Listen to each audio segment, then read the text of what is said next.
दोस्तों, आपने कहानियाँ तो बहुत सारी सुनी होगी, बहुत सारी देखी होगी, लेकिन आज मैं जो कहानी आपको सुनाने जा रहा हूँ, जब आप उसको सुनेंगे तो आप हैरान रह जाएंगे।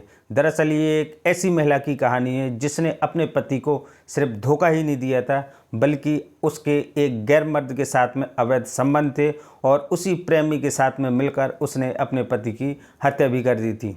जब इस केस का खुलासा पुलिस ने किया तो सभी लोग ये जानकर हैरान रह गए कि आखिर एक बहू ऐसा कैसे कर सकती है। जब उसके घर वालों को इस बात का पता चला तो वो भी अपने कानों पर विश्वास नहीं कर रहे थे कि आखिर उनकी बहू ऐसा कैसे कर सकती है। आखिर कौन है ये बहू और कैसे खुलासा हुआ, आइए इस वीडियो में आपको शुरू से बताते हैं। नमस्कार दोस्तों, मेरा नाम है सुशील कुमार और आप देख रहे हैं कहानी जनता की। दरअसल ये कहानी है उत्तर प्रदेश के बुंदेलखंड की, जहां पर एक बेहद ही गरीब परिवार रहता था। परिवार में माता पिता के अलावा 3 बेटियां और एक बेटा था। बेटियां बड़ी थीं और बेटा सबसे छोटा था। दरअसल घर में इतनी आर्थिक तंगी थी, पैसों की कमी थी कि वो अपने बेटियों को स्कूल नहीं भेज सके और सिर्फ उन्होंने बेटे को ही स्कूल में पढ़ाया। धीरे धीरे करके समय निकला और उनके जो बच्चे थे वो धीरे धीरे करके बड़े होने लगे।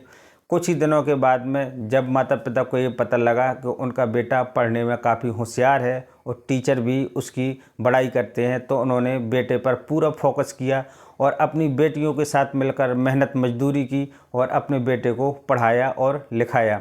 आगे चलकर इस बेटे ने जब पूरी पढ़ाई कर ली तो उसको एक सरकारी जॉब भी मिल गई। माता पिता ने उसी गरीबी हालत में अपनी तीनों बेटियों की शादी कर दी। इसके बाद में सबसे छोटा बेटा बच गया था। अब उसके लिए भी वो एक बहू की तलाश करने लगे। कुछ समय के बाद में उनको एक लड़की मिली जिसका नाम था रूपा। वो काफ़ी पढ़ी लिखी थी और देखने में काफ़ी खूबसूरत थी। घर वालों ने लड़की को देखा, लड़की अच्छी थी, तो उन्होंने अपने बेटे हरी सिंह का रिश्ता उस लड़की से तय कर दिया। शादी हो जाती है। शादी के बाद में रूपा अपनी ससुराल आ जाती है। सास ससुर भी इतनी खूबसूरत बहू को पाकर काफ़ी खुश थे और इसीलिए उन्होंने अपनी बहू को बहुत ही जल्दी पूरे घर की जिम्मेदारी भी दे दी थी। पति भी अपनी पत्नी पर फिदा रहता था। दरअसल वो इतनी खूबसूरत थी कि पति उसकी छोटी मोटी गलतियां यूं ही माफ़ कर देता था। दिन बहुत ही अच्छे से गुजर रहे थे। धीरे धीरे करके कुछ समय बीता, लेकिन इस घर की खुशियां ज़्यादा दिनों तक नहीं रहीं। एक दिन वो मनहूस दिन आ गया जब घर वालों को एक बेहद ही दुखद खबर मिली कि उनके बेटे हरी सिंह की एक सड़क दुर्घटना में मौत हो गई है। इकलौते बेटे की मौत ने माता पिता को तोड़ कर रख दिया। दरअसल पूरी ज़िंदगी उन्होंने दुख और गरीबी में काटी थी। बड़ी ही मुश्किल से उनके घर में कुछ खुशियां आई थी, लेकिन वो भी चंद दिनों की मेहमान थी। बूढ़े माता पिता ये कहते कहते फूट फूट कर रोने लगते हैं कि आखिर हमारी किस्मत ही खराब है। धीरे धीरे करके समय बीत रहा था। बूढ़े माता पिता और उनकी बहू, अब 3 लोग सिर्फ घर में बचे थे। बेटे के जाने के बाद में उन्होंने घर की सारी जिम्मेदारी अपनी बहू को दे दी और उससे कहा कि अब तुम जिस तरह से रहना चाहो उस तरह से रहो। धीरे धीरे समय बीतता है और अब हरी सिंह की मौत को लगभग 1 साल हो जाता है।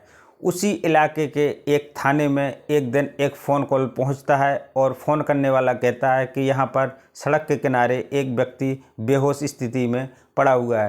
पुलिस तुरंत मौके पर पहुंचती है और वहां जाके वहां की जांच करती है, चेक करती है। देखते हैं कि एक व्यक्ति रोड के किनारे पड़ा हुआ है। पुलिस तुरंत उसको उठाती है और ले जाकर हॉस्पिटल ले जाती है।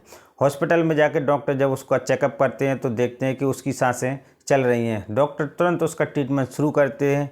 किस्मत से वो व्यक्ति बच जाता है और अगले 2-3 दिन में नॉर्मल हो जाता है बयान देने के लिए। पुलिस पहुंचती है और उस व्यक्ति के बयान लेती है। तब वो व्यक्ति बताता है कि उसका एक्सीडेंट नहीं हुआ था, बल्कि उसको टक्कर मारी गई है और उसकी जान लेने की कोशिश की गई है। तब पुलिस पूछती है कि आखिर किसने तुमको मारने की कोशिश की है। तब वो एक विक्रम नाम के व्यक्ति का नाम लेता है और बताता है कि इस व्यक्ति ने मुझे जान से मारने की कोशिश की है।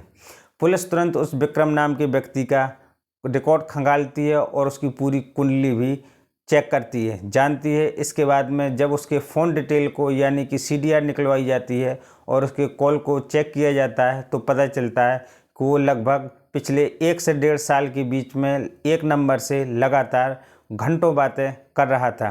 पुलिस ने तुरंत उस नंबर की भी जांच की कि आखिर ये व्यक्ति किससे बात कर रहा है। तब जाके पुलिस को पता लगा। अगले ही दिन पुलिस उस नंबर पर जिस नंबर पर ये विक्रम बात करता था उस नंबर के एड्रेस पर पहुंचती है। दरअसल वो नंबर होता है रूपा का, जिसका पति लगभग 1 साल पहले उसकी भी एक सड़क दुर्घटना में मौत हो चुकी थी। जैसे ही पुलिस इस रूपा का नाम सुनती है और उसके घर पर जाकर उससे मिलती है, वो चौंक जाती है और उसको पीछे 1 साल पहले का केस बिल्कुल साफ नज़र आने लगता है और उसको याद आ जाता है कि इस घर में भी एक मौत हुई थी, वो भी सड़क हादसे में। पुलिस रूपा को उस घर से उठाती है और थाने ले आती है। जब पहली बार 1 साल पहले जब पुलिस उसके घर पर गई थी, जब रूपा से पूछताछ करने की कोशिश कर रही थी, तो उसके सास ससुर ने पुलिस को रोक दिया था और कहा था कि मुझे अपने बेटे से ज़्यादा अपनी बहू पर विश्वास है, इस बहू से पूछताछ करने की कोई ज़रूरत नहीं है। शायद इसीलिए वो पहले पूछताछ से बच गई थी, लेकिन इस बार उसके सास ससुर ने पुलिस से बिल्कुल भी ये नहीं कहा कि इससे पूछताछ ना करिए। इसी 1 साल के बीच में शायद माता पिता यानी कि सास ससुर ने अपनी बहू के बारे में क्या जाना क्या समझा, शायद कुछ ना कुछ तो उनके मन में ज़रूर खटक रहा होगा, इसीलिए उन्होंने पुलिस को मना नहीं किया। पुलिस रूपा को अपने साथ में ले जाती है। पहले तो बहुत उससे प्यार से बात करती है, पूछने की कोशिश करती है, लेकिन रूपा कुछ भी बताने के लिए तैयार नहीं होती थी। जब रूपा अपना मुँह नहीं खोलती है तो पुलिस उसके साथ सख्ती से पेश आती है और सख्ती से पेश आने की वजह से रूपा धीरे धीरे करके टूट जाती है और वो अपना गुनाह कबूल कर लेती है। रूपा की बात सुनकर पुलिस भी हैरान रह जाती है, क्योंकि वो जिस केस को सुलझाना चाहती थी वो तो सुलझ ही गया, बल्कि 1 साल पहले की एक मर्डर मिस्ट्री और थी जो अभी तक अनसुलझा था। इस रूपा के कबूलनामे से उस मर्डर मिस्ट्री का भी सॉल्यूशन मिल गया और उसका भी केस एक झटके में सुलझ गया। रूपा ने पुलिस को बताया कि वो जब स्कूल के दिनों में थी तभी से उसको घूमने फिरने का और नए नए दोस्त बनाने का शौक़ था। दरअसल वो स्कूल के दिनों में अपने दोस्तों के साथ में घूमने भी जाती थी, शॉपिंग करने भी जाती थी और उनके साथ पार्टी भी किया करती थी। यही सिलसिला उसका कॉलेज के दिनों में भी चला। जब वो कॉलेज में पढ़ती थी तब और नए नए दोस्तों के साथ में उसकी दोस्ती हुई, मित्रता हुई और उनके साथ में उसके प्रेम संबंध भी कायम हुए। दरअसल रूपा देर रात तक पार्टी करती थी और दोस्तों के साथ में एंजॉय भी करती थी। दरअसल रूपा इतनी खूबसूरत थी कि वो उसके साथ में हर कोई दोस्ती करना चाहता था, इसीलिए उसके बहुत सारे दोस्त हुआ करते थे। लेकिन जब से उसकी हरी सिंह के साथ में शादी हुई थी, वो एक 4 दीवार में अपने आप को बंद महसूस करती थी। उसको लगता था कि जब मेरी कॉलेज की लाइफ थी उस समय मैं कितनी खुश थी, घूमने फिरने सब कहीं जाती थी, लेकिन यहाँ पर मैं एक कमरे में यानी कि एक घर में पूरी तरह से बंद हो चुकी हूँ। न किसी से बात कर पाती हूँ और न कहीं पर घूमने फिरने के लिए जा पाती हूँ। इसीलिए वो काफ़ी ज़्यादा घुटन महसूस करती थी। हरी सिंह अपनी नौकरी पर चला जाता था, ड्यूटी चला जाता था और वहाँ पर 2-2 3-3 महीने तक वापस घर में नहीं आता था। इस वक्त जब वो रूपा घर में रहती थी तो उसका समय पास नहीं होता था और वो फ़ोन पर यानी कि मोबाइल पर लगी रहती थी। मोबाइल पर लगे रहने के बाद में कुछ दिनों के बाद में वो चैटिंग करते करते उसकी एक मित्र से दोस्ती हो गई। दोस्ती इतनी ज़्यादा बढ़ी कि अब उनका एक दूसरे से मिलना जुलना भी शुरू हो गया। दरअसल रूपा अपने पति की गैर हाजिरी में अपने उस मित्र को, जिसका नाम था विक्रम, उसको बुलाती थी और उसके साथ में अवैध रिश्ते भी बनाती थी। ये सिलसिला काफ़ी दिनों तक चलता गया। एक दिन पति ने धोखे से उनको पकड़ लिया, तब पति बहुत नाराज़ हुआ, लेकिन पति हरी सिंह अपनी पत्नी रूपा पर इतना ज़्यादा फिदा था और इतना ज़्यादा प्यार करता था कि इतनी बड़ी भूल भी, उसकी इतनी बड़ी गलती भी उसने माफ़ कर दी, लेकिन साथ में ये भी कहा कि आइंदा तुम ऐसा नहीं करोगी।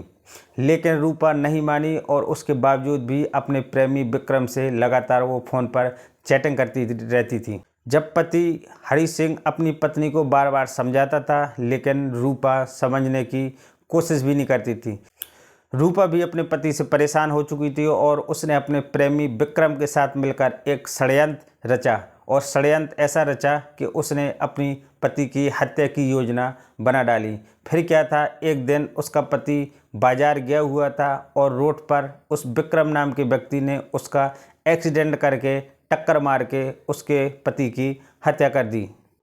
रूपा के कबूलनामे के बाद में पुलिस ने तुरंत उस विक्रम नाम के व्यक्ति की खोजबीन शुरू की और उसको एक दिन के अंदर ही उसको गिरफ्तार कर लिया। गिरफ्तार करके जब उस विक्रम से पुलिस ने पूछताछ की तो वो अपने सारी बातों से मुकर गया और कहता है कि मैंने ऐसा कुछ भी नहीं किया है। तब पुलिस ने रूपा और विक्रम दोनों को आमने सामने बिठाकर दोनों की बातें कराई और उन दोनों के बयान लिए। तब दोनों एक दूसरे पर इल्ज़ाम लगाने लगे और एक दूसरे को फंसाने लगे। पुलिस समझ चुकी थी कि इस केस में ये दोनों आरोपी है और पुलिस ने उनको उनके साथ में फिर सख्ती दिखाई। तब जाकर विक्रम टूटा और उसने अपना गुनाह भी कबूल कर लिया। पुलिस ने इन दोनों को जेल भेज दिया है। औरत की बेवफाई के कारण एक हंसता खेलता परिवार उजड़ गया। बूढ़े गरीब माता पिता का सहारा भी छिन गया। एक औरत को अपनी खूबसूरती पर इतना घमंड था कि वो अपने पति के साथ नहीं बल्कि अपने प्रेमी के साथ ज़िंदगी बिताना चाहती थी और ये उसकी सबसे बड़ी भूल साबित हुई। दोस्तों, आप इस औरत रूपा और उसके प्रेमी विक्रम के बारे में क्या राय रखते हैं कमेंट करके ज़रूर बताएं। दोस्तों, अगर आपको इस तरह की कहानियाँ, क्राइम से जुड़ी हुई कहानियाँ सुनना पसंद है तो आप हमारे इस चैनल कहानी जनता की को ज़रूर सब्सक्राइब करें और बेल आइकन के ऑल के ऑप्शन पर ज़रूर सेट करें। दोस्तों, इस कहानी को सुनाने का मकसद किसी को परेशान या बदनाम करना बिल्कुल नहीं है बल्कि आपको जागरूक करना है। दोस्तों, फिर मिलेंगे एक नई वीडियो में एक नई सच्ची क्राइम कहानी को लेकर। तब तक के लिए नमस्कार।